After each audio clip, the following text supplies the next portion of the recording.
គ្រប់ជំរាបសួរពុកម៉ែបងប្អូនទាំងអស់គ្នាបងប្អូនថ្ងៃនេះខ្ញុំនឹងបងប្អូនមកប្រៀបធៀបអំពីតម្លៃខ្មែរយើងបងប្អូនរដៃខ្ញុំនេះគឺតម្លៃស្រែធម្មជាតិណាហើយចំពោះមួយទៀតនេះគឺជាតម្លៃខ្ញុំទិញពីផ្សារមកបងប្អូនទាំងអស់គ្នាគឺតម្លៃខាងអ្នកបងប្អូនចិត្តខាងយើងបងប្អូនទាំងអស់គ្នាគឺខុសគ្នាឆ្ងាយមែនតើបងប្អូនទាំងអស់គ្នាបងប្អូនអាចមើលបានណានេះគឺតម្លៃមួយគឺជាតម្លៃស្រែយើងមួយទៀតគឺជាតម្លៃខ្ញុំទិញពីផ្សារមក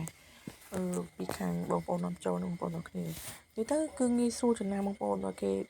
កុហកបងប្អូនអាចមើលវីដេអូនេះបានបងប្អូនអាច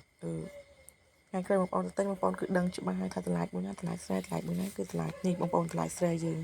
ពុះមកគឺឡើងហាប់ណែនហើយធ្ងន់មែនតើបងប្អូនទាំងគ្នានេះគឺជាតម្លៃដែលខ្ញុំទិញពីផ្សារបងប្អូនមើលនេះហោកសើកស្រាលបងប្អូនអាហ្នឹងគឺតម្លៃគីមីបងប្អូនទាំងគ្នា